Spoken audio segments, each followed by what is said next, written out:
అంతర్జాతీయ క్రికెట్ కు good bye చెప్పిన శిఖర్ ధవన్ కు మిస్టర్ ఐసీసీగా పేరుంది. ఎందుకంటే మెగా టోర్నీలంటే చాలు గబ్బర్ కు పూనకం వస్తుంది. సాధారణంగా వరల్డ్ కప్, ఛాంపియన్స్ ట్రోఫీ వంటి ఐసీసీ టోర్నీల్లో నిలకడగా రాణించడం అంత ఈజీ కాదు.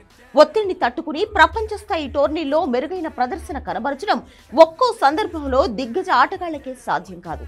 అలాంటిది ప్రతిసారి ధవన్ ఐసీసీ టోర్నీల్లో చెలరేగిపోయేవాడు.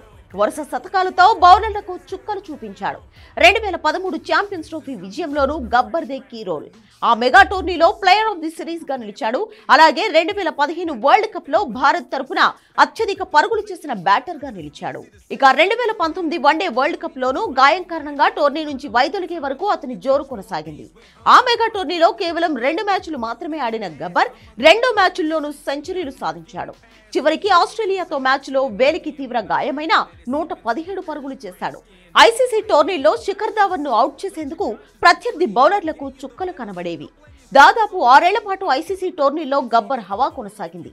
అయితే 2022 చివర్లో యశస్వి జైస్వాల్, శుభ్మన్ గిల్ రూపంలో యంగ్ ఓపెనర్ల రాకతో శిఖర్ ధవన్ కి కష్టాలు మొదలయ్యాయి. ఫామ్ కోల్పోవడం, ఫిట్నెస్ అతని కెరీర్ కు దెబ్బతీసింది. దాంతో భారత జట్టుకు దూరమైపోయాడు. గత 2 ఏళ్లుగా భారత సెలెక్టర్ల పిలుపు కోసం ఎదురు చూసిన ధవన్ వీడ్కోలు మ్యాచ్ ఆడకుండానే గుడ్ బై చెప్పేశాడు.